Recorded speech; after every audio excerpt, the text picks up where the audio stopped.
talking about the Cold War. We're up to the Korean War. Last time we got started on the Korean War, you can see that in Korea it gets quite cold. Sometimes people don't think of that, but it does. It's pretty far north and has mountains, gets a lot of snow. We talked about the movement here back and forth. We talked about it in an overview last time, so we'll then look at it more directly. Now, I think we got up to about here last time. Maybe we got through all of this one. Anyway, we got to about here. So we will we'll start here. Well, the initial movement of troops from the north, some might call it an invasion,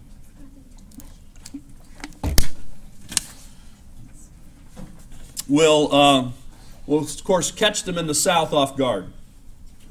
And they will move almost all the way through the peninsula. They're just down in the very corner, we might call the corner, the southeastern, so that's easy to remember, right, since you're at southeastern corner of Korea. And we see then that by November, certainly the Chinese are involved in this war, although unofficially. The Chinese never officially entered the war, but they are supplying North Korea with weapons, support, air support, and of course the weapons and a lot of the jets and everything, that are being used, the planes, are all coming from the Soviet Union. MiG jets, and they're using machine guns from the Soviet Union and so forth. And the Chinese troops are even joining in with the North Korean troops, although officially China says that these troops are volunteering to join. They're not officially being asked to do it as a part of the Chinese army or whatever. They're just going across the border and volunteering. So, most people don't buy that exactly, but that's the official word. All right, so technically, China is not engaged in the war, although for practical purposes they are. And so is the Soviet Union, although not with troops. The Soviet Union is supplying most of the materials. And the Chinese are supplying the pilots for the jets, and the jets are being supplied by the Soviet Union. So this is a sort of combined, backed by China, backed by the Soviet Union, North Korean attempt to take over the entire peninsula and to push out the United States and others from the area. And we see this disagreement between Truman and MacArthur very early on about the strategy. MacArthur says, let's be realistic. The Chinese are backing all of this, and if we don't cut the supply lines from China, this will never end. Truman doesn't agree. He doesn't want to draw more Chinese into this and turn this into a longer, what he would consider to be longer, broader, bigger war. So that's where they disagree. Well, the U.S. troops show up in Korea along with a coalition of many other nations, because the United Nations backs this effort.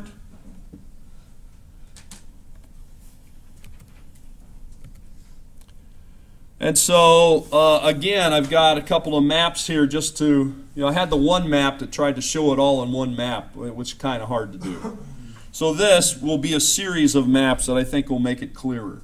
So here's where things stand at the beginning, that is prior to any troop movements You can see China here. You can see the Yalu River, which divides China and North Korea. You can see the 38th parallel. This was an arbitrarily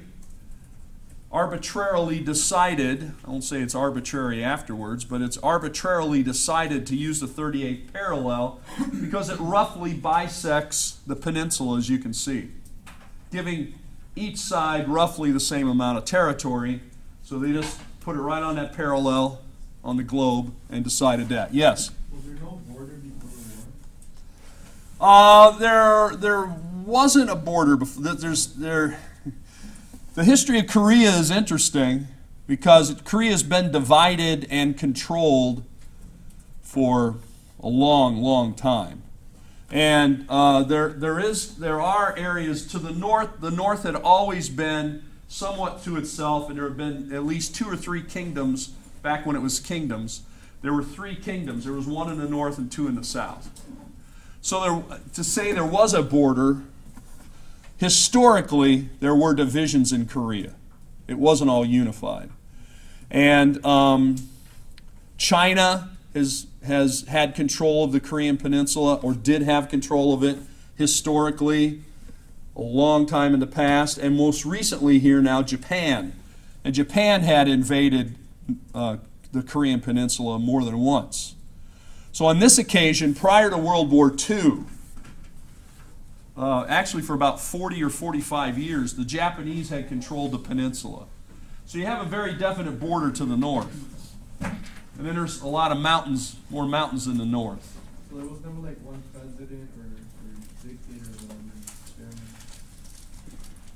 of Korea and Japan? I think you'd be hard pressed to find a time.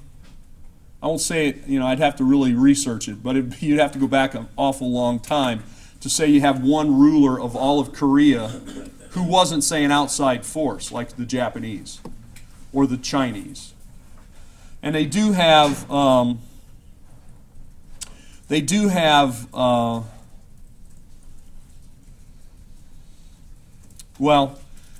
different kingdoms that are there, and there's a lot of influence from the outside. Korea's always had a lot of influence from China, especially, and also from Japan. So as far as an autonomous Korea that was ruled by one ruler of this whole peninsula, I can't think of a time. I can't say there wasn't, but it's a rare thing. It would not be the normal thing. So yeah, to say you have a unified Korea with one ruler, I don't think you could go back very easily and show that. You'd have to go back a long ways. Usually part of it was controlled by others. So what they wanted to do at the end of World War II, of course, is they wanted to get the Japanese out of Korea. I mean, they did get the Japanese out of Korea. When they surrendered in 1945, the Japanese leave Korea. This leaves Korea now after about 40, 45 years, almost 50 years of occupation by the Japanese, with a rather weak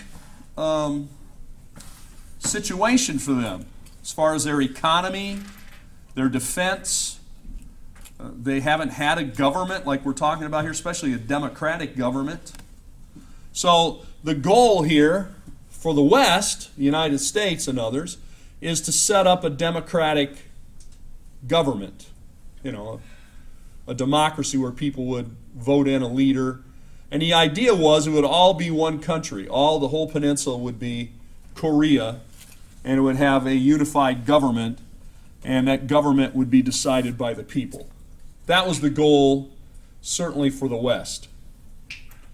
Of course, towards the end of World War II, the Soviets had placed their influence here because the United States thought they would have to help with an invasion of Japan, which they didn't. So the Russians, the Soviets, lay claim to this, and they want to come in here like they did in Germany. So you might see that as your parallel, East and West Germany, North and South Korea. So the territory is divided with basically the Soviets sort of controlling the north, the U.S. controlling the south, and the idea was there would be a transition period to make sure the Japanese influence was gone, and then to sort of build up elections and have a new government and have free elections, and they would have their own situation. Of course, the Soviets have other goals, as do the Chinese. Since there were a communist party in the North, which had been backed and highly influenced by the Chinese and the Russians, the Soviets, their idea was, yeah, this is going to be united. It's going to be united under a communist country, a communist government. And so that's why this invasion or troop movement happens, right? Because basically they say the United States shouldn't be there, and we're going to force them out. We're going to force out all this sort of idea of Western influence, and we're going to have a communist nation here. Okay, so that's really how it gets started. And when they do it, between June and September, so very quickly, June, July, August, September, less than 4 months, the forces of the North quickly push past the 38th parallel, and you can see there in the map on the right, the northern forces indicated by red arrows push down until there's just one little corner down there in the southeast, which, by the way, that area had been a kingdom in the past in the southeast. And the major city that's left is Pusan. And you also see on that map what will eventually become the capital of the north, Pyongyang, still is, and Seoul, capital in the south. Well, once the UN forces get organized and get mobilized, then things change. We see the Chinese troops have helped the North. The Air Force is really using Soviet MiG jets. These were the state-of-the-art Soviet aircraft, which have Chinese pilots. I don't think there may have been a few North Koreans who could fly these planes, but mostly I believe it was Chinese flying these Soviet planes. They were running bombing runs and support to ground troops. Of course, the other thing that was a factor is by the time you get to the fall, winter of 1950, the winter in Korea is pretty harsh. It often can be, and it certainly was that winter. And so that's going to slow things down as far as trying to push northward.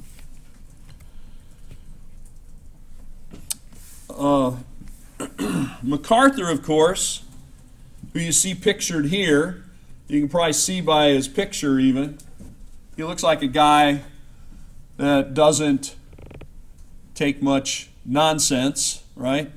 He's sort of a guy that wants to get the job done, and that's certainly him.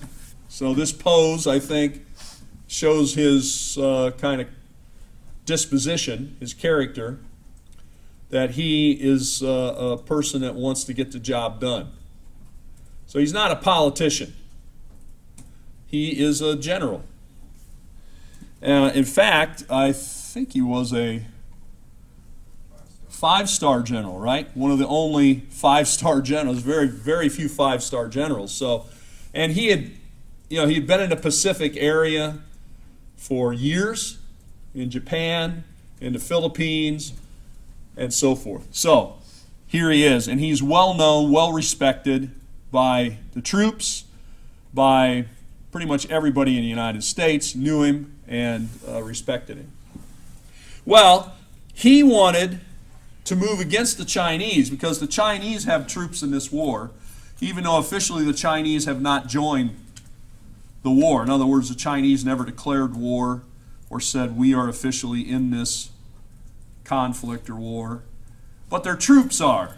So he's saying, look, you got Chinese troops here, you got supplies coming from China. The only way we're really going to win this war, if our goal is to win the war, and that was his goal, you're going to have to push everybody back, and you have to cut off those supply lines. You have to push the Chinese troops back into China. You're going to have to cut off the supply lines past that river up there in the north.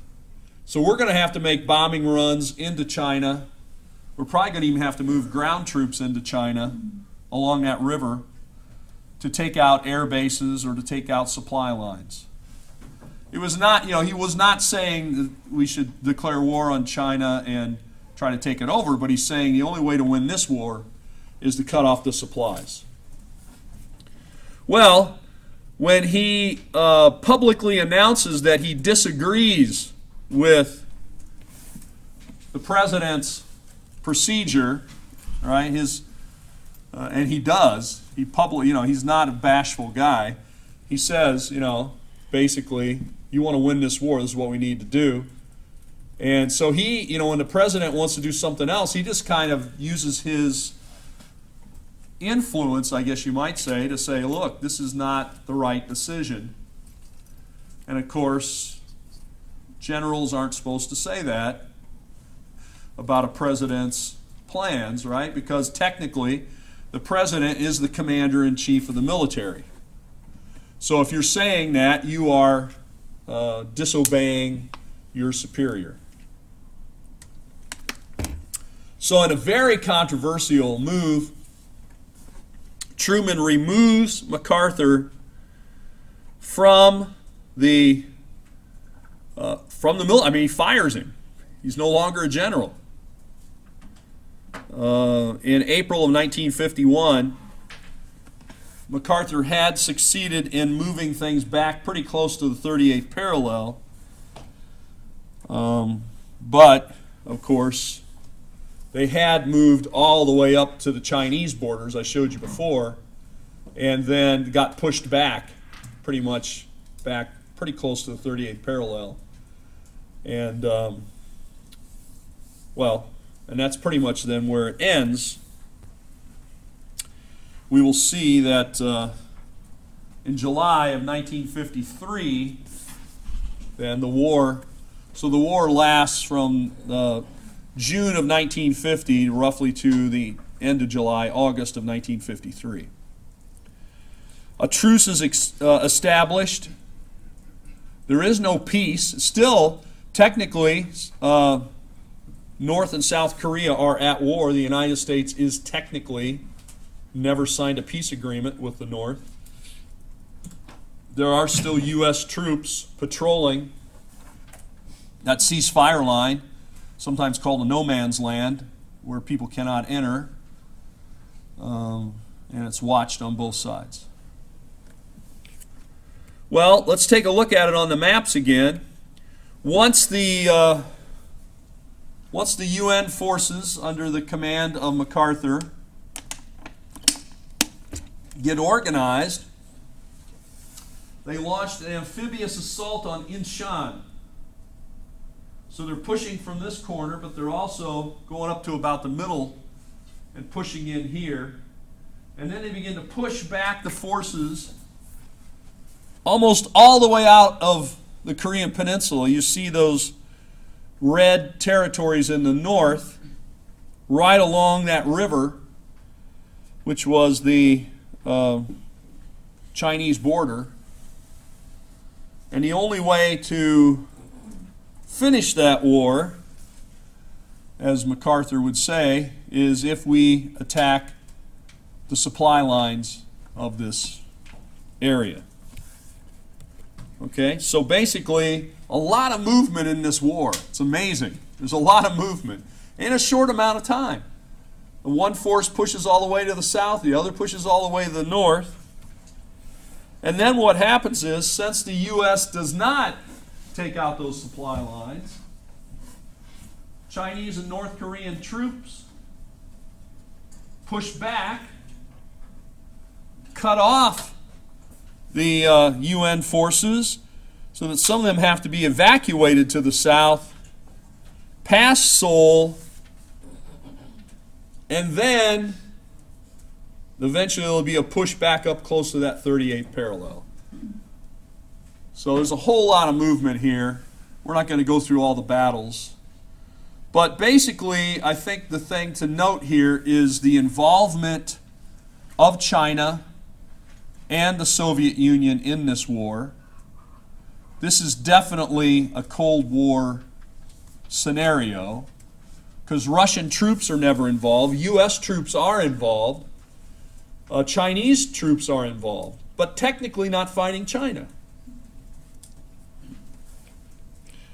So you can see there has to be an evacuation back to Pusan, and then they push back forward.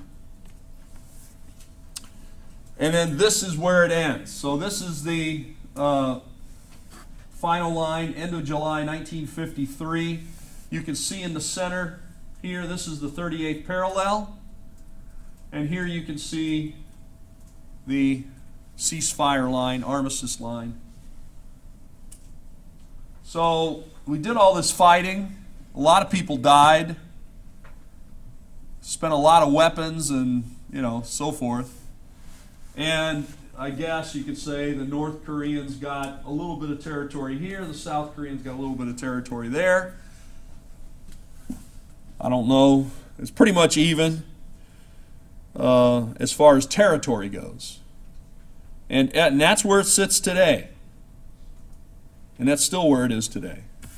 So when you read about or hear about the tensions with North Korea, you have to have this background now of some 60 plus years ago, where this situation is still there since 1953. So what would that be? 65 years we have been backing South Korea, backing we're basically their military, big chunk of it, and funding it, and patrolling this armistice line. And of course the current leader, as well as the past leader, which was his father, very antagonistic and very repressive of his people, wants a great military, wants to be a great leader, the glorious leader, I think they're supposed to call him. And so that situation is still ongoing, even today, because North Korea has been developing nuclear weapons.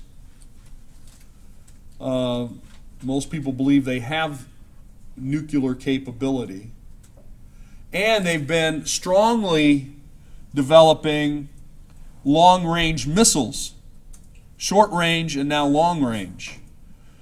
And so the most recent agreement, there have not been, and I'm sure we would hear about it if there was, there has not been any testing of missiles for maybe the past, 12 months or so because of this agreement. But most people don't think the agreement's going to hold.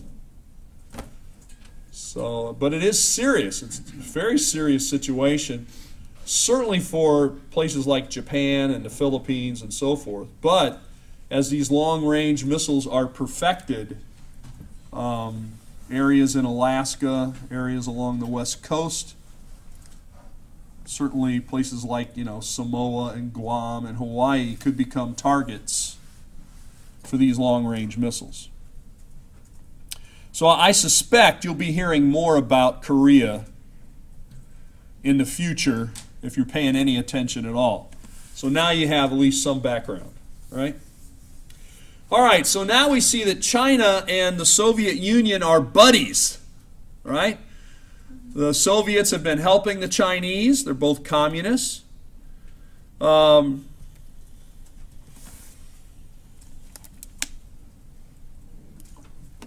It doesn't mean that they always get along completely. But for a long time, there was a kind of partnership there. A rather, I suppose, tense one, because China does not want the Soviets to take over China. They want to remain independent, but have them as an ally. So with Korea, we see that China obviously wants communism to spread in Asia, right? That's what the whole thing was about.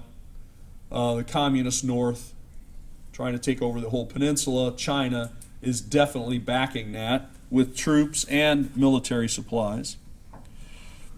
Remember that our old friend, Chiang Kai-shek, who is the leader of the democratic government of China, is in exile, I guess you might say, on the island of Taiwan. And of course, the mainland Chinese don't really like that being there, right? They would rather he not be in power, and that Taiwan, I mean, it's just kind of of course it's much smaller than China, but it is a kind of sore point, right? Because the president of China is still alive, the government is still there, and the People's Republic then on the mainland. But the United States decides, at this point anyway, that we're going to heavily back Taiwan. That's how we get involved so much with Taiwan. So we send our 7th Fleet to protect Taiwan. The 7th Fleet of the Navy would patrol the waters of Taiwan, would do military exercises there, and so forth. A show of strength is what it's called. And basically a sort of message to the Chinese: do not attempt to take over Taiwan. If you do, the U.S. will not stay out of it this time. And part of that is because there is a growing hard line against communism in the 1950s. And certainly with Truman took a lot of heat in Congress and publicly because Communist China, Mao, had been able to push out Chiang Kai-shek. And then people see that as leading to what happens in Korea as well. So he's getting blamed in part for the war in Korea. If he would have held the line with Chiang Kai-shek, then you wouldn't have Chinese communists and Russian, Soviet communists helping North Koreans in this way. At least that's the thought. So the U.S. is taking a hard line against the Chinese. So, remember we said, in the aftermath of World War II and the Cold War, we have two powers that run everything. Two superpowers, if you will. The Soviet Union and the United States. If the United States is opposed to you, as we were to China, well, and the Soviets are communist and you're communist, you're going to look to the Soviet Union for your military, economic,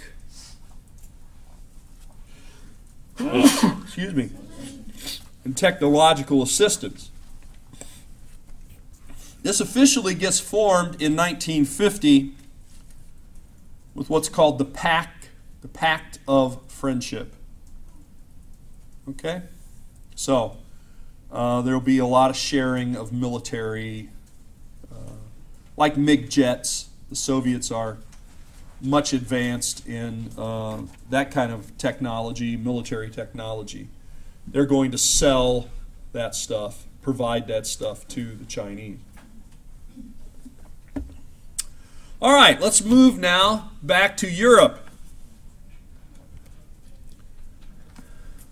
One of the things that the United States had right after the war, we had an advantage militarily, and I suppose psychologically, right? The U.S. had nuclear weapons. We had atomic bombs. We knew how to make them, and we had actually used them, 2 of them. The Soviets did not have that technology. And so we had a kind of advantage, right?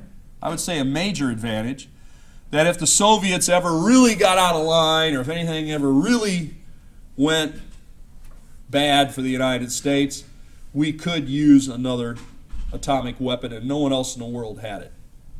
Okay? Now, a lot of people don't like that idea, including some people in the United States who actually send the information to the Soviets on how to build an atomic weapon. Some scientists and others. They think it's going to make things safer. I don't know if I agree with that. But that's what they did. So the Soviets are able to catch up to the United States pretty quickly because all of the stuff, a lot of the experimentation that we had done to develop the atomic weapon, they don't have to do because basically that information is given to them. Illegally, I'm sure, but it happens nonetheless. And therefore, by 1949, the Soviets have their first nuclear weapon. This was not on their radar in 1945 at all. But in 4 years, of course, they pump a lot of resources into it, and they got an advantage because they have all this information. Now they have a nuclear weapon. Well, now what we have are the two superpowers both have these super weapons, these atomic weapons, which have massive power. And basically, as this develops, we start getting stronger and stronger weapons that have nuclear payloads. We're going to talk about that.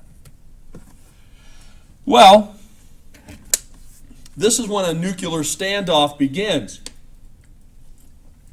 We no longer have an advantage over the Soviets. And so we see that the Soviets are emboldened, right? They no longer have to really fear, I guess, the idea that the U.S. could overrun them and use these weapons and take over the Soviet Union because they're making those weapons. And so the idea is they would use them back on us. So at first, however, these weapons are short range.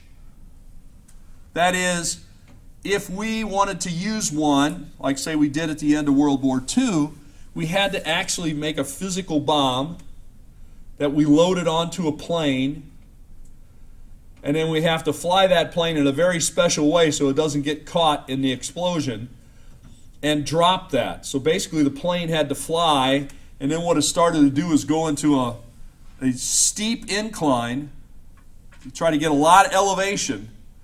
And once it got up, I don't know how high the elevation was, then they drop it, and then they kind of roll out of there, and they get out of there because that explosion, that gives them time, hopefully enough time, it was enough time, to get out of the way. But what's now happening is new ways of delivering that kind of weapon is coming in the form of missiles rather than airplanes. But these are short range. That is, we can't launch a missile from the United States and hit the Soviet Union. We don't have that capability. But we can launch a missile from West Germany, and we can hit the Eastern Europe and parts of Eastern Soviet Union. So the Soviets then line up their weapons in East Europe so that they can hit targets in West Europe, like Paris, London, so forth. So the idea here is we won't use it because our allies will get it. And then, of course, this is what brings about the Cuban Missile Crisis, is that the Soviets begin to build emplacements on the island of Cuba, not too far from here. And those missiles would have enough capability to hit the east coast of the United States, certainly Washington, D.C., probably New York, from there. All right, so that explains in part what's going on there. So, the Soviets are using Eastern Europe as a security belt or security territory, a buffer zone, they sometimes call it, to sort of keep the West back. And they set up satellite governments I don't know of too many people who believe these governments were autonomous. They're pretty much, the leaders are put into place by the Soviets, and these governments do what the Soviets want them to do, and they don't do what the Soviets don't want them to do. The Soviets had used a plan building up to World War II and following under the leadership of Stalin. Remember, he's the leader here, in what are called 5-year plans. To tell you what this is in a nutshell, is that Stalin used a 5-year plan in the Soviet Union, which is what they're going to use in Eastern Europe, similar plan, is to basically raise capital by basically taking things away from your people. So in other words, what the Soviets did is they made huge collective farms where they raised wheat and so forth, that kind of stuff. Then they sold that to Europe and other markets. They got the money that they then used to build up their military and their industrialization. But in the process, they don't save enough food to feed everybody sufficiently in the Soviet Union. They're willing to sacrifice. And that's what the guy in North Korea is doing too. That's why the people in North Korea are, many of them, starving or very underfed, because he's taken all the resources he has, which is mostly agricultural, he's turning that into cash, and then he's buying technology from whoever will sell it to him. Okay? So it's a similar kind of plan. And that's what the Soviets did. That's what happens in Eastern Europe. In large measure, that's what's going on in North Korea today, too. Whatever, even humanitarian aid, people send humanitarian aid like food and medicine and stuff to help the people. A lot of that stuff does not get to the people. He uses it for himself. He uses it for his troops. He probably even sells the excess to somebody else or trades it for other things. So a lot of that stuff, unfortunately, does not make its way, although he signs agreements that it will. But anyway, it's hard to monitor, but most people believe that a lot of that material is not making it to the people who really need it. Okay? So we see then, you can see what the picture is here, is what will eventually develop our mobile missile launchers. They kind of look like a tank, but they're not a tank. They basically have a missile or sometimes more than one missile. And so this could be moved. So they call it a mobile missile launcher, which is a pretty good description. This way you can move it around. You don't have to build a silo. You don't have to build a fixed place where you're going to launch missiles. You send these things out and you can move them around, change their position, every day, I guess, if you wanted to, which makes it hard to track and hard to neutralize. So just to show you the difference, 1947, here's what things look like. 1939, here's what things look like. So you can see what the Soviets have done. They've taken over Eastern Europe, all of this territory. And of course, they've allied themselves to Yugoslavia and Albania, which are also communist countries. And that becomes their buffer to keep the West away. And those are all satellite governments, satellite areas, so that if the West is ever going to attack the Soviet Union from, say, Germany or France or whatever, they're going to have to go through all those other countries to get there. And the Soviets are militarizing those areas.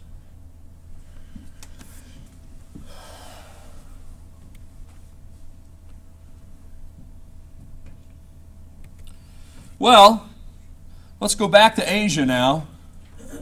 There are more problems in Asia. Here's a guy that, I don't know if you've heard his name before, but you should have. His name is Ho Chi Minh. Ho Chi Minh is the leader of the Communist Party, the Indo-Chinese Communist Party at first. And what's going on after World War II, you have to remember that the French control Indochina. The French. It's in fact called the French Indochina. That includes Vietnam, Laos, Cambodia, for example. This is all French territory. And of course, one thing we see happening across the globe after World War II, in some cases even during World War II, is we see a shift from these colonial European territories, which the French and the British and the Dutch and all these other people had these territories in different parts of the world. Their control over those territories begins to decline. Because they got problems with just keeping themselves, like the French, for example, have been invaded by Germany, so they're not going to have a lot of resources to put into Indochina, for example. So after the war, people do not want to go back, the people, say, of Indochina, do not want to go back to the way it was prior to the war, where the French are calling the shots pretty much in Indochina. And in that intervening time, the Communist Party has developed and strengthened. And of course, if you take a look closely at Indochina, you will see that it has a long border with China. And as communism grows in China, it can now be more easily support military equipment, training of those in Indochina. Okay? So this is part of the idea that they had during the Cold War, that communism was going to spread, that you needed to contain it. One image that they used was that communism was like a rotten apple in a barrel of apples. Now, you probably didn't know they used to ship apples in barrels, but they used to.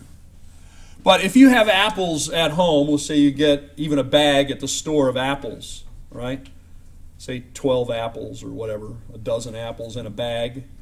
And there is a rotten one inside in there in the middle, and you look at it on the outside, you don't see it. If you just let that bag sit there, if you just let those apples sit in contact with that rotten apple, those other apples are going to spoil much more quickly because it starts from that apple and spreads. That was the image that they used of communism. Communism was the rotten apple, and that if it got close to other places, it would spread. Okay? Another image that was used was dominoes. I don't know if you've ever played dominoes. Stack up dominoes, you knock them over, and they topple over. The domino effect, that if one country topples over to communism, then the one next to it is more likely going to topple to communism, and so forth. So that's the idea then that grew, was that we need to have containment. We need to contain the communist countries within their borders to hold them in place so it doesn't spread. And you can see that I think there's something to it. Obviously, the communists of Soviet Union helped the communists in China. The communists in China and the Soviet Union helped the communists in North Korea. The communists in China and the Soviet Union are going to help the communists in Vietnam, etc. Okay? So, that's what's happening here.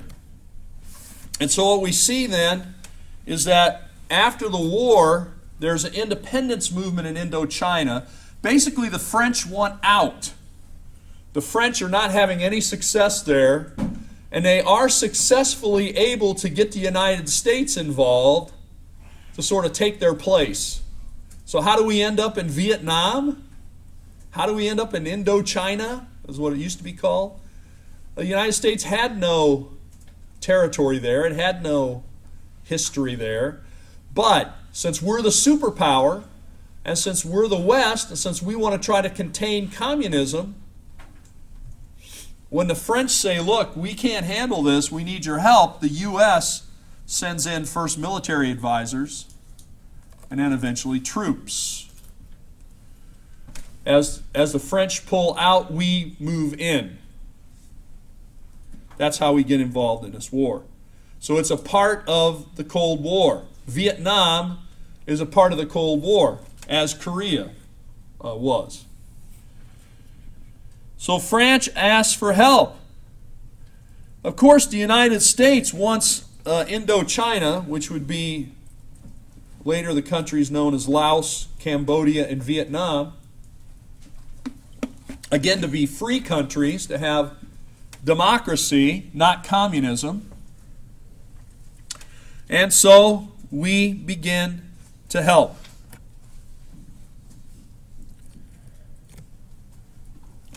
So here is a map that shows you Cambodia, Vietnam, and Laos. Cambodia, Laos, Vietnam. Notice how long and narrow Vietnam is. A lot of these countries are rather long and narrow because there are mountain ranges that go north to south, roughly north to south, that divide them. So naturally, the mountain ranges sort of form different regions. Well, we see some similar things here that we see in Korea. So we've already talked about Korea pretty much in depth. Similar things are happening here.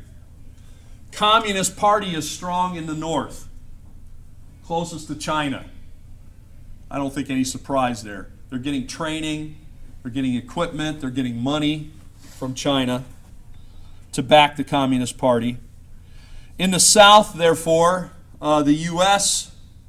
is backing a democratic government. There is a democratic government in place, and the communists are rebels. So we've seen this kind of thing in China, we've seen it in Korea, and now we see it here. And of course, I guess we saw it in the Soviet Union too, in Russia. So basically, in 1954, there is a conference in Geneva, Switzerland, which is supposed to deal with this idea that the French have pulled out and that we've got those seeking some independence in Vietnam, but we have communists in the north and we have those who are not communists in the south. And so we actually see establishing two territories at that conference in 1954,